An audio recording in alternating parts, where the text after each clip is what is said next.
Solutions to the Dropout Crisis, addressing the dropout crisis one strategy at a time. Brought to you by the National Dropout Prevention Center Network with support from K-12 and Fuel Education and in partnership with Clemson Broadcast Productions.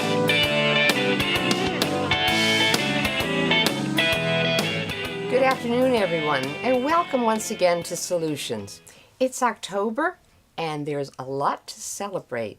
First of all, the National Dropout Prevention Center has become 30 years old. And so with me today is Dr. Sandy Addis, the Executive Director of the National Dropout Prevention Center, to help celebrate this special occasion. Marty, it is a special occasion. The National Dropout Prevention Center was actually established in 1986 in the month of October. And so this October we are 30 years old. We are the nation's longest standing, oldest, and now most utilized dropout prevention resource. We're happy. Oh, I know. When we have such a history of wonderful impact in this country and making dropout be known everywhere. It wasn't that way back in 1986, was it? That's true, Marty. That was the beginning. In the early 80s was the beginning of concern in this nation about the graduation rate problem. And so we have made a lot of progress. We've got a ways to go, but we're proud that the center is leading that effort. You know, there's a celebration, and I think you have an invitation you want to show our viewers today and invite them to. Marty, we have just sent out an invitation on October the 24th in the afternoon. We're having a reception at the center over on 209 Martin Street behind the Clemson House. But this celebration will be live streamed. We will have former employees coming back. We will have various folks from Clemson, from the College of Education. We're inviting political leaders, folks that have been involved in helping us continue the center. Two of our speakers are really exciting folks. Dr. Jay Smink, who was the longtime director of the center and really got it established as a national leader in dropout prevention, will speak. And then former governor and former Secretary of Education Richard Riley, who was instrumental back in the 80s leading the charge to establish the center in South Carolina, will also be with us. Now that's more than exciting. Two real pioneers, as are you, I might add, in this whole effort on dropout prevention. But not only is the center celebrating 30 years, we are celebrating for the first time October as National Dropout Prevention Month. So tell us a little about that, because I think the center had a hand in that. We did, Marty. We have been fortunate and able to establish the month of October and have it designated nationally as National Dropout Prevention Month. We felt that that was appropriate because that was the month we were founded. And so now every year we will use the month of October to call national attention to this issue. We will have a number of things on our website. We encourage educators and practitioners and folks out across the country to use the month of October to discuss dropout prevention and dropout recovery. It's so important. We're going to have on our website resources, press releases, data, tools, and resources that local folks can use to call attention and awareness to this issue back in their local community, particularly during the month of October. Oh, this is fantastic. This is exciting. So look at the website, and I think we have that web address down there for you so you can find those resources. That's terrific. Well, Sandy, I think it's very appropriate to have this particular topic of our show today be around this process of how do we actually have an impact? How can we make a difference in our schools and our districts across this country? And so we're going to go visit what the Dropout Prevention Center calls the Diploma Planning Institute. Can you kind of give us an idea about what this process is and set up the rest of this program today? Marty, I can. The Diploma Planning Institute is actually something that we started working on over 3 years ago. The concept is that schools have and districts have improvement plans. They're typically mandated, but yet they often don't really get into the nuts and bolts of dropout prevention. We also captured a couple of ideas. States like Maine and Mississippi, for example, mandate by legislation that schools and districts have graduation rate or dropout prevention plans. And so we've developed a process whereby a team from the center goes to work with teams from schools. We bring together typically 4 to 6 person teams from a dozen or more schools. We've done this for as many as 150 participants at one time. And we bring them together for a 2-day event called the Diploma Planning Institute. And we look at what they know about their local situation, what their data says, what our research says, and then we also look at the 15 effective strategies, which is a roadmap for dropout prevention, a concept map, if you will. And we walk them through a process, and it's partly presentation, it's partly discussion, it's partly table work. And after 2 days of a Diploma Planning Institute, those teams leave with a draft of a plan with action steps and measurable objectives and things to do that next week and month to improve graduation rates back in their home school. And we've had a lot of success with that, and we continue to see it grow. Well, I think this is something that we need to kind of give a semi-experience for our viewers to see what does this really mean. So our team followed you on the road a little while ago back in Georgia, and for your particular institute. And so I think I'm going to invite our viewers now to join me in going to Georgia with Sandy and team. And we start with you, Sandy, in explaining what this foundation is for the process. In the research of the National Dropout Prevention Center, and there's 2 pages in your manual that go into some detail here, there's something called the 15 effective strategies for dropout prevention. Now, the 15 effective strategies are based on a number of years of research that was done at the National Dropout Prevention Center before I got there. I can't take any responsibility for it, but it's a lot of pretty deep research by some pretty heavyweight folks in this field that have done this over time.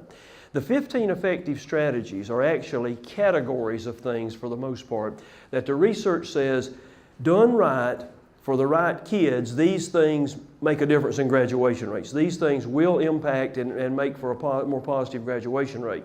Now, the 15 effective strategies are actually, I think of it as the gold standard of what to do to raise graduation rates, because they actually are formally adopted by 32 states in some fashion or another. In some states, they're actually written into law that the schools must use the 15 effective strategies in some fashion. In some states, like Georgia, they're written into state board rule, which has the effect of law for schools in a lot of states. So the 15 effective strategies are referenced by and utilized by at least 32 states formally. The United States Department of Education, the U.S. Department of Ed's, the current dropout prevention guide that they put out references the 15 strategies. So the 15 strategies are what the research says works. And so I kind of hang my hat on that. And what we do is we suggest that you have to consider those. If you're going to pick things to put in your plan, you need to address something from the 15 strategies, obviously, maybe more, certainly more than one of them. Now, I won't go into a lot of detail except to say that the 15 strategies fall into 4 categories. They fall into the categories of school and community perspective, early interventions, basic core strategies, and making the most of instruction or instructional strategies. Now, the 15 strategies, if you want to read a whole lot about them, on our website, there are white papers, there's research reports, there are whole even excerpts from books that we've written about the 15 effective strategies. So you can read a lot. Matter of fact, on our website, you can go, there's a tab that says effective strategies, and it's got all the in-depth reading. We put a summary of both a list and then a short thumbnail summary of each one of the 15 in your manual so that you would have that to go forward with. But here's the thing, the 15 effective strategies are, there are all sorts of categories: mentoring, tutoring, alternative schooling, educational technology, that type thing.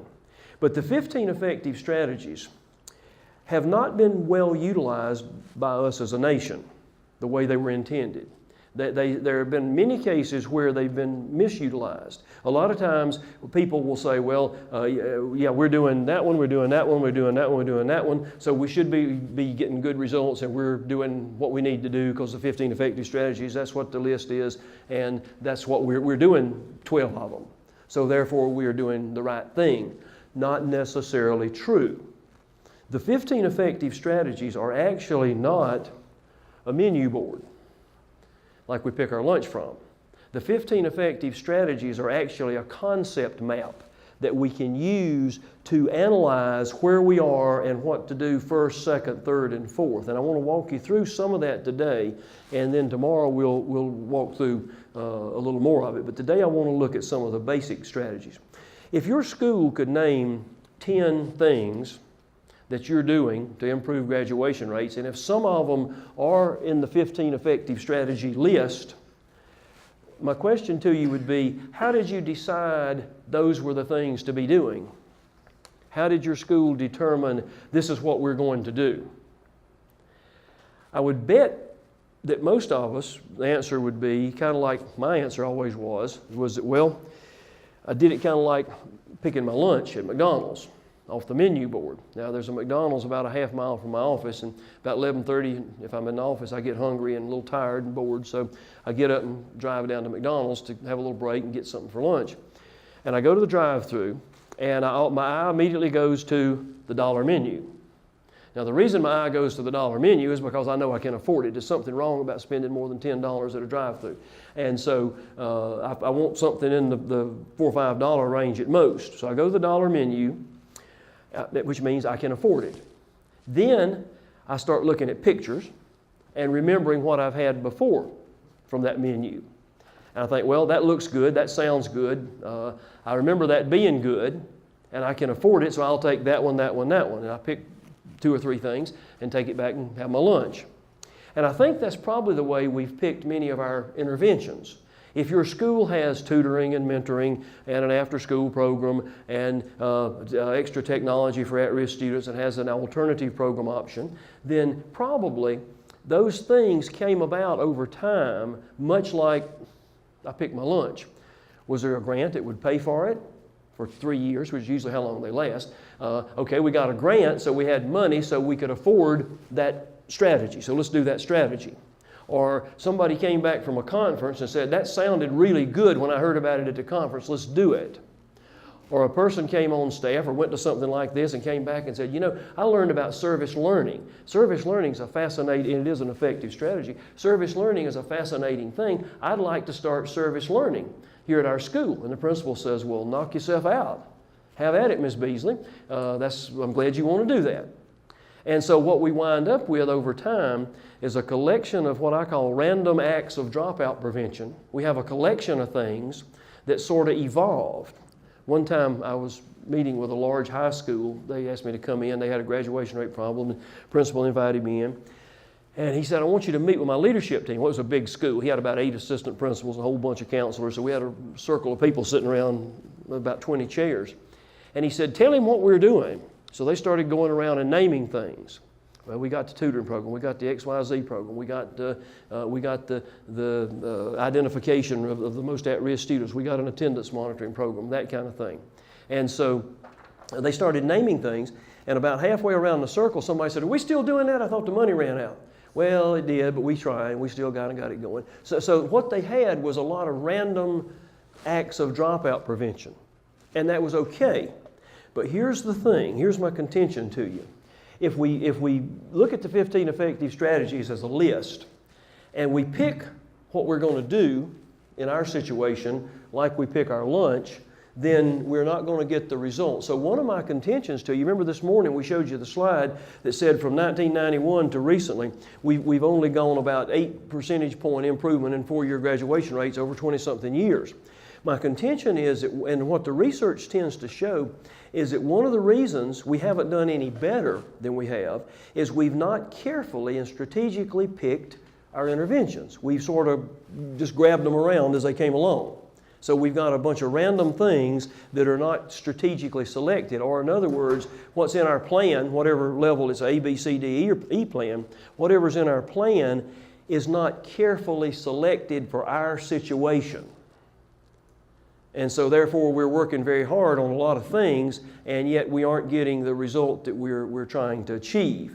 So let's think through the 15 effective strategies for a minute. And I'm going to focus just today on what we call the foundational strategies because they're the most important. And I'm going to try to show you that if we don't pay attention to these, some of the others won't work very well, no matter how hard we work at it. Now, there are three foundational strategies. And the research says, the people that did this research and developed these 15 strategies that have been around for a good while, the people that did this research intended for this to be a concept map, not a shopping list. So let's look at the concept. The first foundational strategy is what's called systemic approach. Now that doesn't sound like a dropout prevention strategy at all. It sounds more to me like a strategic planning concept or some kind of administrative jargon that we might hear in a graduate class or something. But here's what systemic approach means to dropout prevention as an effective strategy. It means that the issue is owned across the system. We have system-wide, meaning school system. We have system-wide understanding and ownership and concern about this problem. Now, I would contend to you that probably most of you right now, after this day, and maybe even before you came here, you are the most concerned people at your school or in your district about this issue. Systemic approach means, as a strategy, means one of the first things we have to do is get everybody else owning the issue. A year or so ago, I was presenting at a principals conference, and I was doing a breakout session. How many of you have ever done a breakout session at a conference? Several of you have. Good. And you know one of the concerns, of course, is I'm going to get a bad time slot in a room at the end of the hall, right at the end of the day, and maybe nobody will come after they had that heavy lunch. And so we worry about that. So I was presenting at an all principals conference, all levels of principals. And I was concerned, so I went outside the door and thought I'd recruit a little bit, smile, and be inviting. And so a lady comes along with her program, and she's walking along, looking at the signs and trying to decide what to go to. And I had nobody in my room at that point. It was a little early, but I was concerned. So I said, well, come on in. And she said, I don't know, what's this one about? I said, oh, this is about how to improve your graduation rates at your school, in your district. And she said, well, thank God I don't have to go in there. I'm elementary. Now think about that. She did not own the issue. She was a 1 or a 0 on the level of concern. There may have been somebody in her district that was concerned and onto this issue, but it wasn't her. And that's not uncommon. I would contend to you, how many high school principals? I think we had 7 or 8. Do you know your graduation rate? Yes, sir. What is it? 68. Is there a high school principal in here that doesn't know their graduation rate? I doubt it. Don't stand up if you don't, but I don't think there are. I don't think there are any. Okay? And I imagine your high school faculties know your graduation rate because the principal told them in a meeting when it came out and made sure everybody knew it. So your high school people tend to understand and own this issue. Middle school principals are much less likely to know the graduation rate of the high school they feed into. And middle school faculties probably don't know the graduation rate of the system or of the school they feed into. And the elementary people are just not very well informed. In my spare time, I'm a school board member back over in South Carolina.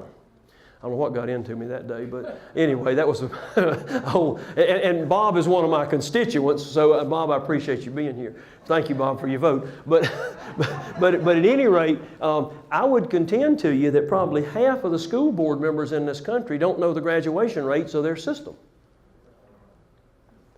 And they just haven't been informed. Of course, one of the things I've learned about school systems, particularly superintendents of systems with low graduation rates, is if it's not real good, just don't tell them. Don't bother them with that data. Give them some other data, you know. Or let's talk about the AstroTurf or the paint in the restrooms or the lunches or something. But let's don't get into graduation rates. So a lot of the people in a lot of school systems do not know the issue and they're not well informed of the issue. So one of the things that we have to do is we have to get the rest of the players on the field, because we can't do it alone. We've typically done this. We've said, okay, where do they drop out? School. Must be a school problem.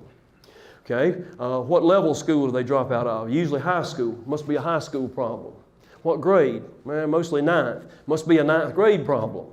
Who handles those kids? The 9th grade counselor. Must be her problem. And there we leave it. And everybody else walks and leaves her worrying about it maybe, or sends her to a conference or something. And so one thing I've noticed at our conference events, we'll have a national conference in Detroit and we'll draw hopefully well over 1,000 people. And most of them will be the person on whose shoulders the school system dropped the issue and sent them to a conference.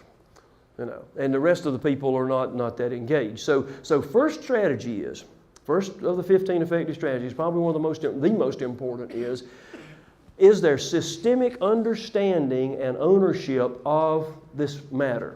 Because if it's not concern, it's not ownership, the rest of the players aren't going to get on the field with you. So in your plan, one thing we recommend strongly is ask yourself the question, to what extent do we have, in fact, a systemic approach to dropout prevention across the whole system? And if we don't have it, if I'm a 10 and the rest of them are a 2, maybe we need some strategies and action steps to change that. Maybe we need to alarm them a little bit. Maybe we need to read the names of the dropouts from the high school, at the middle school, and at the elementary school. Maybe we need to point out to them that their Social Security is in jeopardy, even as middle school teachers are about to retire and elementary teachers are about to retire. Maybe we need to point out to them that they've got the same problem that we've got. And so one of the reasons I always say we'll send you our slides is maybe you can use some of that to raise that awareness. Because once you raise the awareness in the school system, then the other people start to play ball with you. They start to get concerned, they start to want to help, and they start to realize that that elementary principal, it is my issue too. And I've got to be concerned. I've got to start looking at my level, whether it's first grade or whether it's at the central office. I've got to look in my area to see what I can do, and then just you aren't the only ones doing the work. So the research says when a school system does something or multiple things to spread the concern and the ownership across the whole school system at all grade levels, that helps. That makes a lot of things different. So in your plan, I would suggest you ask the question, to what extent do we have a systemic approach? If you got it, go on to something else. Pick another strategy. If you don't have it, you probably need an action step that raises the awareness of the others. And so that's a research-based finding by the National Dropout Prevention Center. Systemic approach is important. Now, the second foundational strategy is school and community collaboration. Now again, that sounds more like outside of our area of dropout prevention. But the research says, and our experience says, and I can give you lots of examples, when we've seen a community or a school district or a school's attendance zone graduation rates significantly move up, there almost always is a community movement associated with it in almost every case. Schools and school districts in communities that are not concerned about the dropout issue and about the graduation rates and that don't know about it don't tend to do very well. Schools that are located in communities where the community is concerned and knowledgeable and understands this issue tend to do better.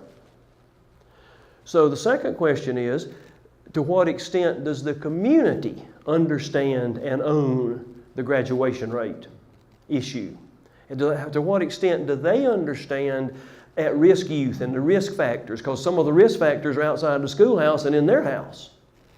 So do they understand that they've got a role to play? And are they in fact playing that role? Or are they just saying, well, leave it to the school, let them deal with it, it's their problem? And you know, when we publish graduation rates, particularly if the graduation rate's not something we're that proud of, the community tends to point at the school. Oh, look, it must be a bad school. They've got a low graduation rate. Well, maybe there's more responsibility than just the school. So, and I'm going to give you some examples in a little bit of some communities that have done this, but one of the things that we've seen in our experience and in the research, that there needs to be a level of community awareness and community concern. To what extent does the Chamber of Commerce know what our graduation rate is? And to what extent does the business community understand the economic impact on their business, on their car dealership, and on their community, and on their livelihood, of the impact of what we're trying to deal with? Once they understand it, they tend to want to help. And they tend to not just want to help with cups and napkins and signs hanging on the football field fence. They want to help with mentors. They want to help with tutors. They want to encourage school board members to put more money into the alternative school, for example. But there's a strong correlation between community knowledge and awareness and ownership of this issue and progress. So in your plan, the second thing I would suggest you ask yourself is, to what extent does our community have an understanding and an ownership of this graduation rate matter? And if they do understand it, and if they're behind you and they're knowledgeable, then fine, go on to the next step. If they're not, then you probably need some action steps to raise their concern and awareness. Now, that can be done in a lot of ways. I've seen community campaigns. I've seen school districts that that get donated billboard space or buy it and put the graduation rate trend up on the billboard at the interstate. Now, if it's not too good, you'll run off business. You've got to be careful there. But you know, there's ways to do that. But they're trying to raise the awareness. I've seen communities that have said to the school system, y'all got to do something about this. And then the school system responds. I'll give you an example from the school district that Bob and I are from. Right before I came onto the school board, they hired a new superintendent. And he had the nerve to say to the school board in his interviews, y'all got a graduation rate problem here, looks like. And they did. They actually were below what their demographics should have predicted it was. And they had not done very well with it. So when the school board hired him, that person, and when they hired him, they said, you know, you made some good points about that graduation rate thing. You called it to our attention, and it hadn't been called to their attention because you don't tend to, if it's not too good, you don't tend to say much about it. And so the school board said, that's interesting. How about if we put a clause in your contract that says that for every 2% improvement in the district graduation rate, you get a 4% raise? And they did. And guess what that superintendent pays attention to and gets every year? He is all over it. He cannot walk into an elementary school without saying to the principal, how are your at-risk kids doing? How many you got identified for this program or that program? How many have at the high school? How many have you got in the alternative program this month? How are they doing? And so that pressure, if you will, you know, what gets attended to, what gets looked at and measured gets done. And so there's an example of a community. It wasn't educators, it was community people on the board that basically said, yeah, we see that and we want to do something about it. So you've got to have the community behind the issue, behind the matter. Okay? Now the third thing that is a foundational strategy is safe learning environment. And safe learning environment, when I first see that, I tend to think, okay, we're talking about things such as bullying, weapons, assaults, and wires hanging out of walls. But there's actually more to it than that. In dropout prevention research, safe learning environment not only means I feel safe physically, but I feel safe emotionally and psychologically, and I feel like this is a good, safe, fun place to learn. Learning here is good. Learning is comfortable, learning is enjoyable, and I like the people here. I feel psychologically safe in this building.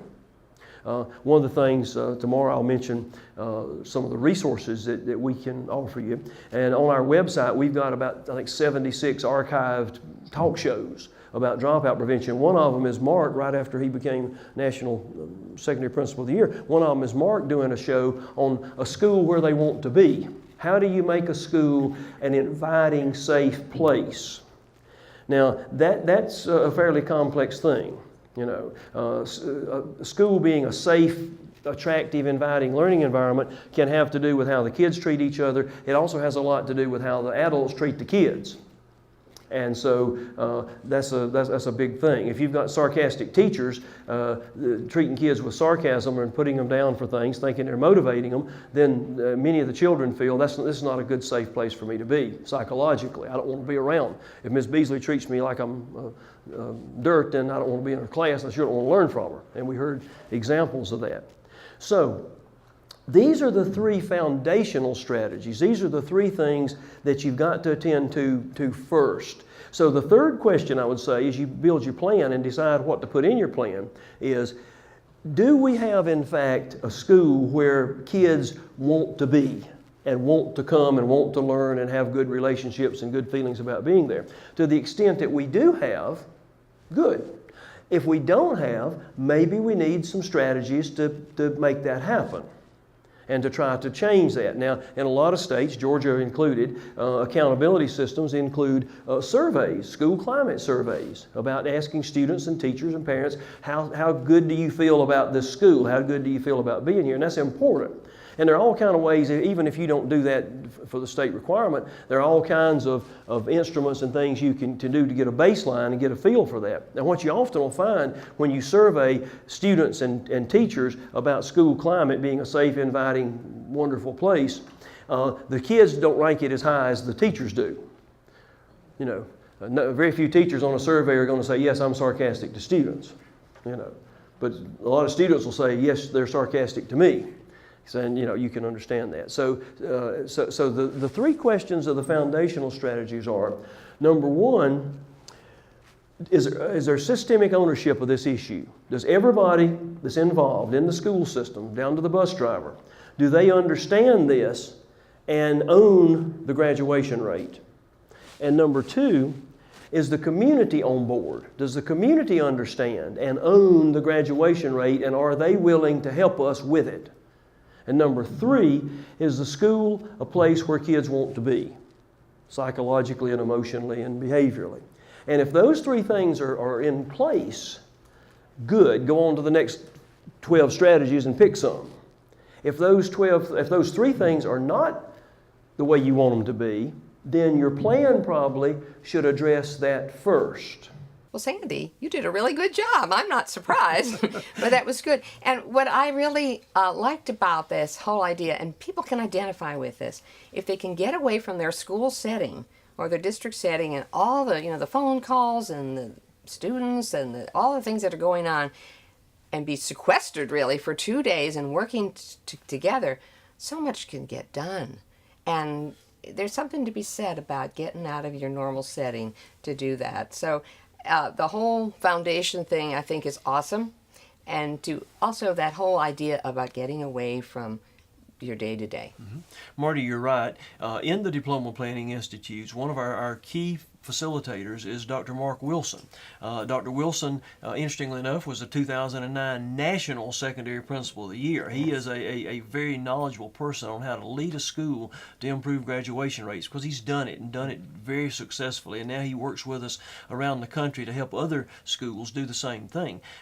Dr. Wilson, in our next segment, will explain the concept of a process to develop a plan. You know, when you talk about a plan, we've got so many plans. And yet we need a plan that is meaningful and has action steps, and that people develop their own plan. When we decide to do something ourselves, it tends to get done. So Dr. Wilson will share with us, how do you walk through that process? Mark, what exactly is the Diploma Planning Institute? Sandy, across the country, everybody works hard towards getting our students to be successful, to helping them to avoid dropping out of school, to getting them to graduate, not just graduate, but to graduate with purpose and with doors open for them. The problem, really, in schools that I see across the country, everyone's working hard, but if we could consolidate those efforts, put them in a strategic agenda to be able to have a plan for what we're doing, that we could work, as they say, we could work smarter. Mm-hmm. And the Diploma Planning Institute, as the National Dropout Prevention Center has put together, is an opportunity for schools to bring teams of administrators, principals, assistant principals, counselors, teachers, district level people, community people together to talk about their particular piece. And it works like this, where a group comes together, we get them to focus on what is their current situation. We take them through processes where they'll spend time thinking about what their current analysis is, and then we bring that in with the research of the National Dropout Prevention Center, the 4 domains of risk factors, the 15 effective strategies, and from there, in an exciting, engaging, fun time with lots of music, lots of conversation, lots of good times. Each team works to build a plan that they can take back to their school and then implement.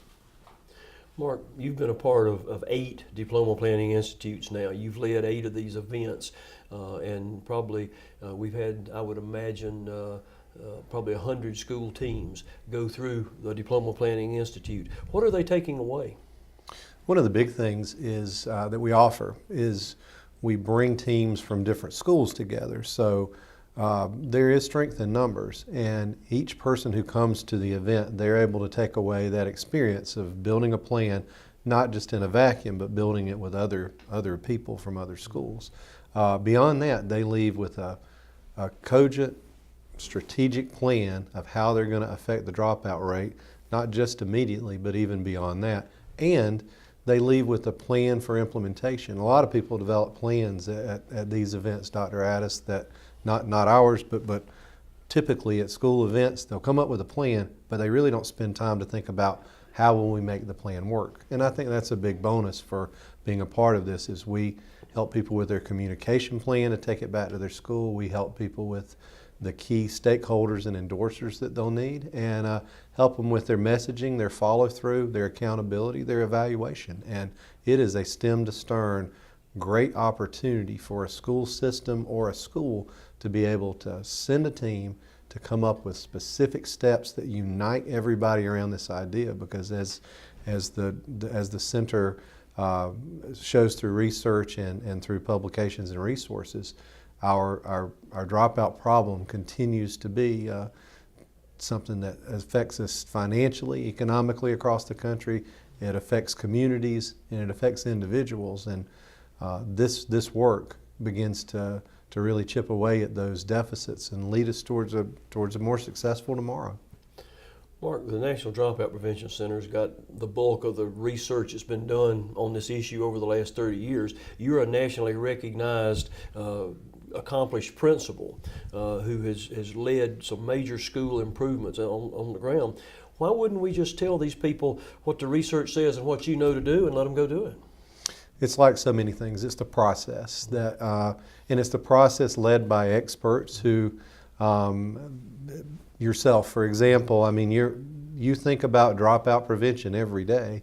We're so busy in our jobs in schools that we have a lot of things to think about. We have to think about cheerleading tryouts and bus duty and making sure that the restrooms are clean, and we have to think about all the instructional pieces that we're doing. And even in the best schools that have great instructional programs, positive climate, it's easy enough for some students to be skipped over, to be left behind. And if only handed these resources and given directions, sure, some people could make some progress, but it would be measured and tempered based on what they can actually do by being in this cauldron of 2 days of really just thinking about who has dropped out from school. And one of the things that we've done, I think successfully, is we ask the people in our sessions, think of the names of people who have dropped out of your school. Think about sharing those names with teachers at your school. When it becomes personal, as we're able to do that, I believe that raises awareness, and it raises that level of commitment that you wouldn't get if you just gave people an instruction sheet and the tools to build it. Sure. Mark, out of the 100+ school teams that you've led through this process now, give us an example of something that we saw a team take away and implement that they might not have had before they came. It's interesting you say that. Even here today, as we bring the Diploma Planning Institute back to Clayton County for our second time, some of the teams have come back here after they'd been here in January, and I was actually just speaking with the principal who said, we made great progress this year based on our plan and based on the steps that we developed here at the Diploma Planning Institute. We went back to our school, we raised energy, we got momentum, we developed programs, and I really like the name. It's called GRIT. It's the Graduation Rate Improvement Team, and it's a group of people who are specifically focused on on building the foundational strategies and building the strategies beyond that that will lead their school to success in keeping their students in school. So what I'm hearing is that through your leadership in facilitating these events, we've managed to see where a few states like Maine and Mississippi mandate some type of dropout prevention plan by law. It's not mandated in Clayton County, Georgia, but yet these people have picked up on the idea.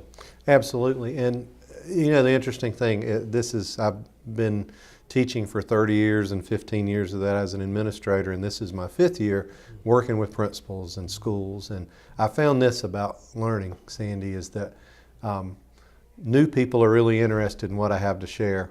People who are in trouble are interested in what I have to share.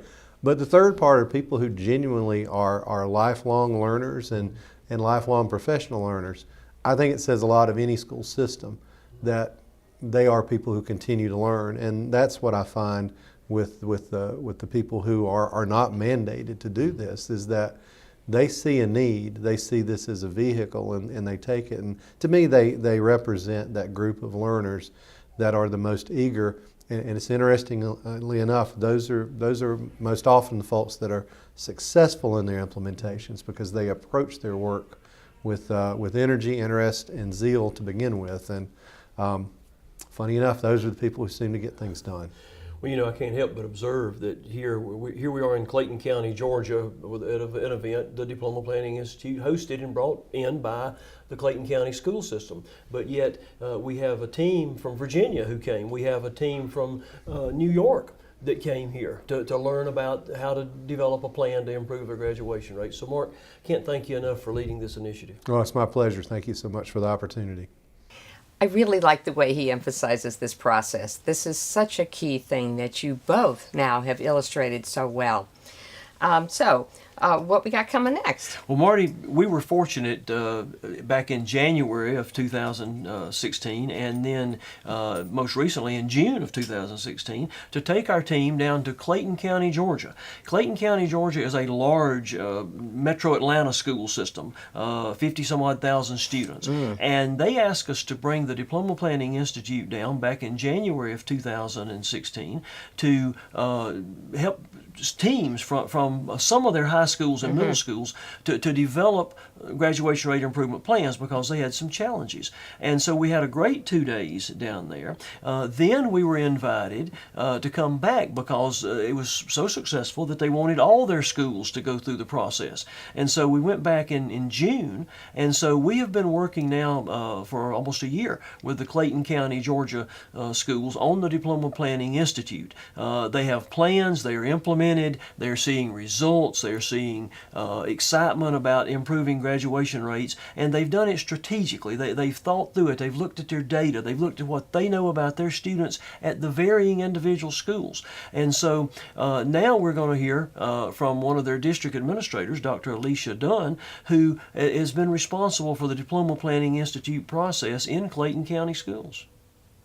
Dr. Dunn, you're the coordinator of counseling services for Clayton County school system here in Georgia. Yes. Clayton County is a large school system here in the metro Atlanta area. Yes, it is.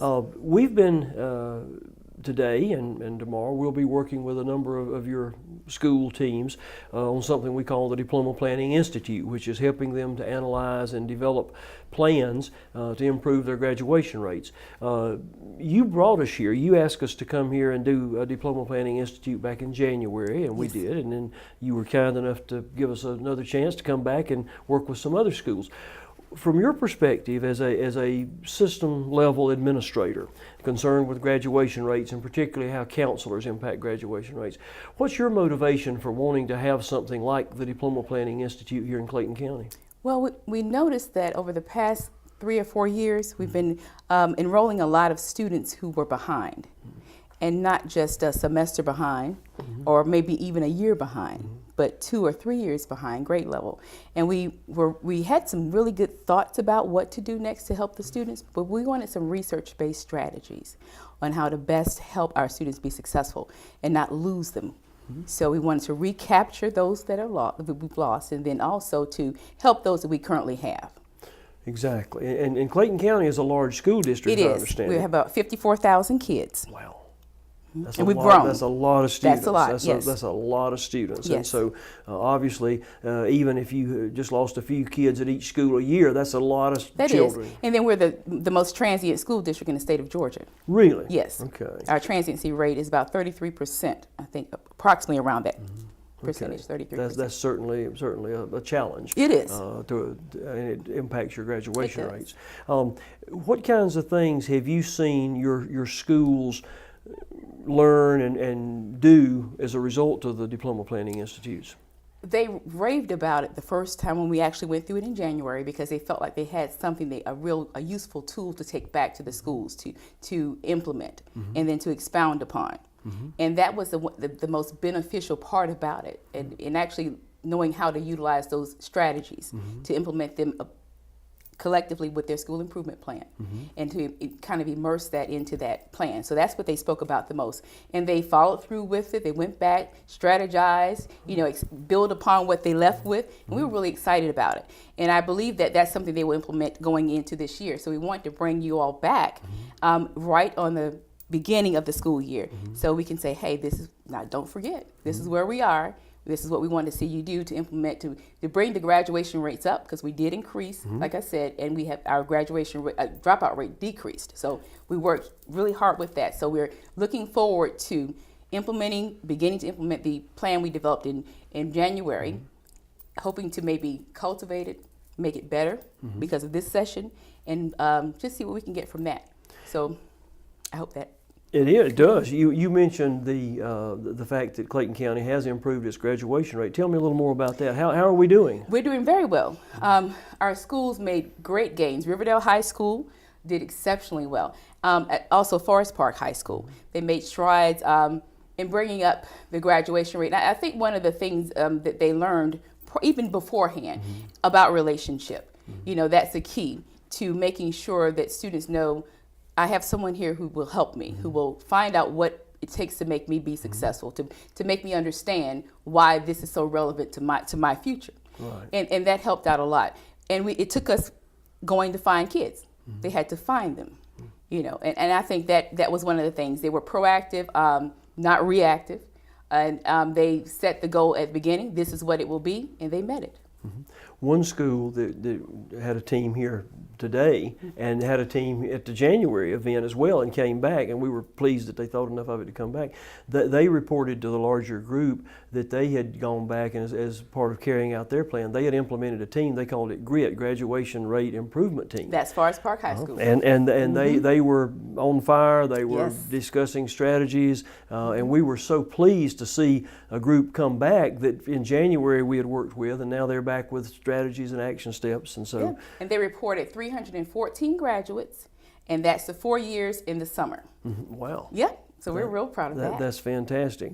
And of course, one of the things that we know is that graduation rates are a measure that occurs at the end of a 12th grade cohort group. Yes. And so some of the things that you do to improve the chances of 9th and 10th graders, it takes 2 years to see the gain. So we It hope does. that in a couple of more years, we would hope to see Clayton County really skyrocket with graduation rates. I think so, and I think the beginning is the plan we have now. Because see, again, we would catch it, but not until like the 11th grade year, or when we notice, well, wow, what happened to this kid? He's not here anymore. She's not here anymore. Yeah. But we're responsible for that. It's going to count for us. So we realized that we have to, again, be proactive and start early. So now with our 9th graders, incoming 9th graders this year and last year, we have a new position, a 9th grade graduation coach, to work with kids who may display some tendencies toward possibly becoming a dropout, to work with them. That's another support piece that the district was so kind to afford the schools. And we're going to start early to make sure we don't lose as many as we've lost in the past, or even if they move on, that we know where they are. Exactly. One of the things that we see sometimes when we have folks go away from an event like this with a plan, we're always concerned that the plan just doesn't go on a shelf somewhere. Now, you at the central office, though, you sort of follow these plans of the schools. Tell us about what you're doing. What we do is we gave a deadline for them to actually go back, make some improvements upon it, refine it and submit it. And so once they did that, we reviewed it. We went through and each one asked questions about some things that we didn't understand, sent a few back, and we corresponded and collaborated like that. And we even, I think, sent a couple You up to did. you all. We looked at some. And so it was an accountability piece Okay. on both parts, Okay. the schools and ours, to make sure that the plan would work. Some states, like Mississippi and Maine, for example, actually have laws that mandate Wow. graduation rate improvement plans. You here in Clayton County, Georgia, has no such law, which is of course okay. But you have decided that this may be a good thing to do, requirement or not. Yeah, it is, because again, and with our superintendent, that was a push to want to see students be successful. And looking at our student, when they're here with us, we take care of them. They're ours. And what would it take to help them be successful? So again, we knew some things about how to improve our graduation rate, but holistically, we were running short on ideas. And so when we found you guys, it was like, wow, we have some help.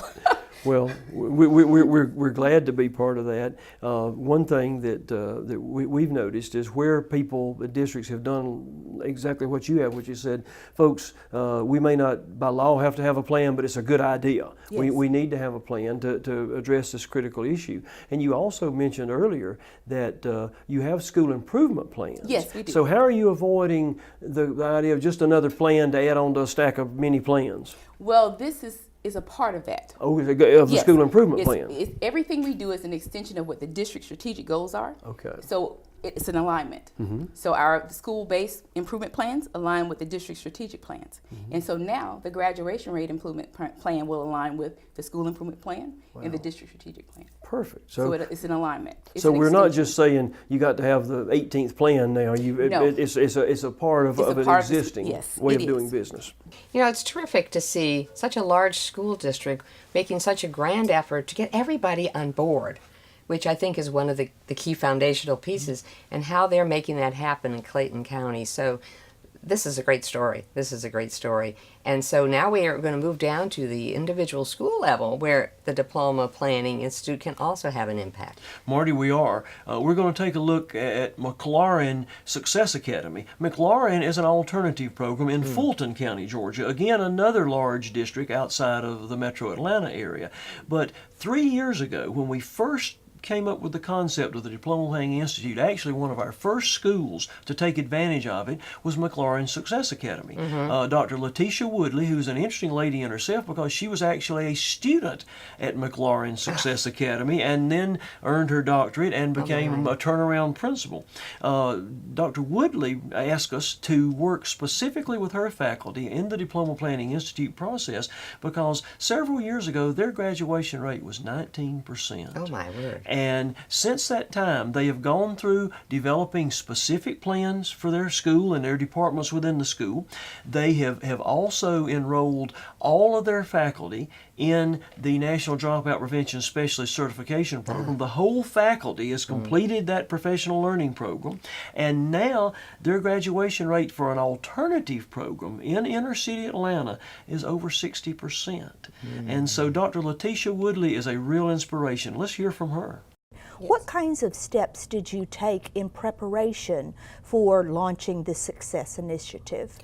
When we began the planning process, we looked at our graduation rate. At the time, we had a 19% graduation rate the year prior to starting to try to implement a plan for transformation of McLaurin. One of the first things we did was we looked at the research. And of course, one of the major bodies of research we looked at was the National Dropout Prevention Center, and looked at what it takes to really and truly make a difference in increasing the number of students that were graduating. The first year, we had a lot of challenges. We were basically trying to fly the plane and build it at the same time. Our graduation rate flatlined. We saw no success at all. That prompted us to really contact the Dropout Prevention Center and schedule a Diploma Planning Institute. So we took a group of about 8 staff members, and we did an intensive look at our data through the help of the Diploma Planning Institute. We started looking at what we did well, what we didn't do well. It was so interesting. We had our list of dropouts, and we were going through the list of students. And what was so powerful about that experience was that out of the 8 people that were at the Diploma Plan Institute, as we went through the list of students, we didn't know 80% of the students that were listed as dropouts. Wow. And so imagine 75% of your students are dropping out in your 4-year cohort, and you don't know 80% of the students. We didn't know their stories, we didn't know their issues, we didn't know their problems. We were doing school as usual, okay? And so at that point, we had to say, we're better than this, okay? And for me personally, I felt like we were committing educational malpractice, because I feel like as a principal of McLaren, I need to be able to look every parent in the eye that child is dropping out and say, I did everything I could to save your child. Just like a doctor says, you know, in the operating room, I've done everything I could to save this patient. We need to have the same tenacity about the work that we're doing in dropout prevention. And so from there, we began to develop new structures, new programs. What do we need to do? Identifying, doing an intensive needs assessment. What do we need to do to really impact what our students need in order to be successful? You spoke of 2 things, tenacity and developing a framework for the success that you've experienced. Speak to us about that success, and then how did you build that support network with the community, with your team, with the students, and with your staff in particular? How did you get them on the plane? Okay. Well, what was so amazing, like I kind of talked about before, one of the major things is you have to really evaluate who do you have on the bus. If you don't have the right people on the bus, then no matter, basically programs are not going to do it. It takes people, and it takes the right people with the right mindset in order to get this work done. So we had to evaluate really and truly, had the actual individuals to really identify their why. Why are you here? Is this the place that you need to be at this time? And it's not punitive, but if this is not the right work for you, let's find a school that you can buy into the mission and vision, because the work that we have to do is so intense. We need the right people on the bus that's willing to do the work. We just really and truly had to pull a group of like-minded people from the community, from the school, and develop a team. We call that team the Dream Team. At McLaren, we say success is the only option. And we try to make sure we're doing everything to make sure that success is the only option. That Dream Team includes our counselor, our social workers, our parent liaison, our records coordinator, our data clerk, an administrator is on that team, our graduation coach is on that team, and we meet every week to discuss the attendance of our students.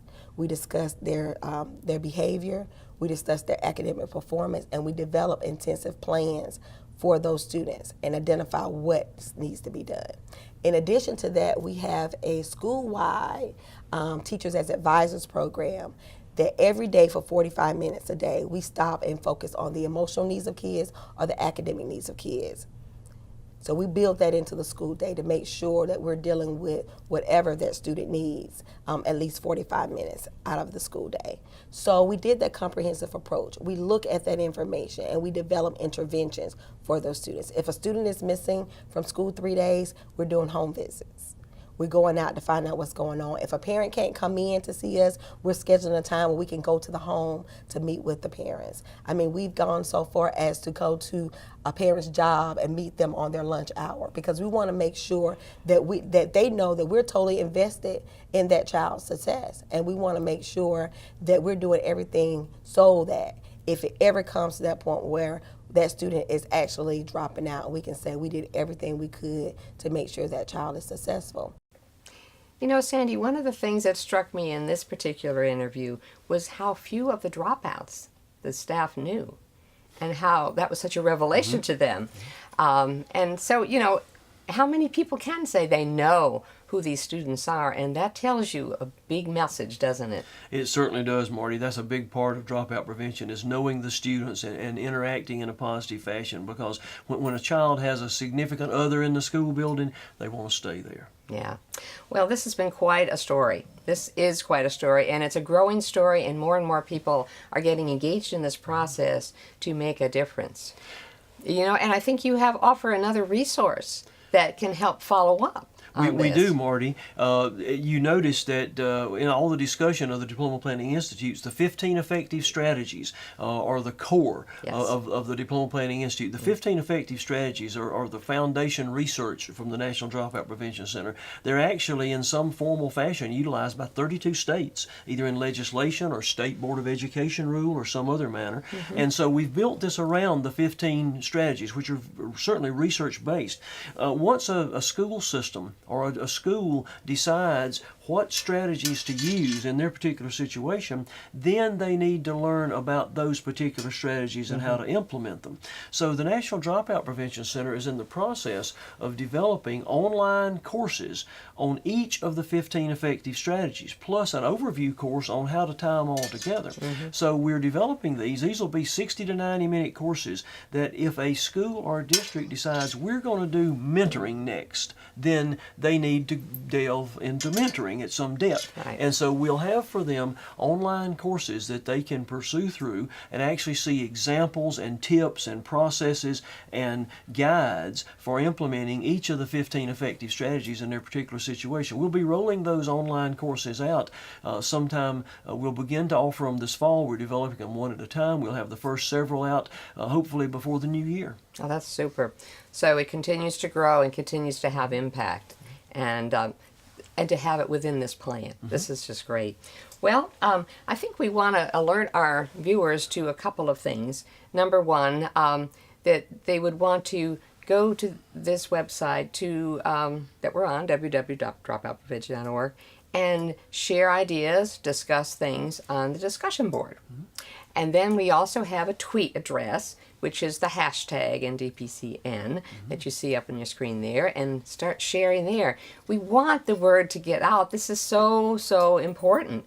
And finally, the email address to the center to find out more about these this particular program where you've got courses in the effective strategies. And the center address is ndpc@clemson.edu. So lots of support, as there has always been, at the National Dropout Prevention Center for moving forward to addressing the dropout rate. And although today we didn't do one strategy at a time, we did the overview and we celebrated what has happened over 30 years. So congratulations to the National Dropout Prevention Center and Network for the work that's been done over 30 years, and may it continue forevermore. Thanks for joining me, Sandy, and we hope all of you join us next time as we turn for another issue of Solutions to the Dropout Crisis.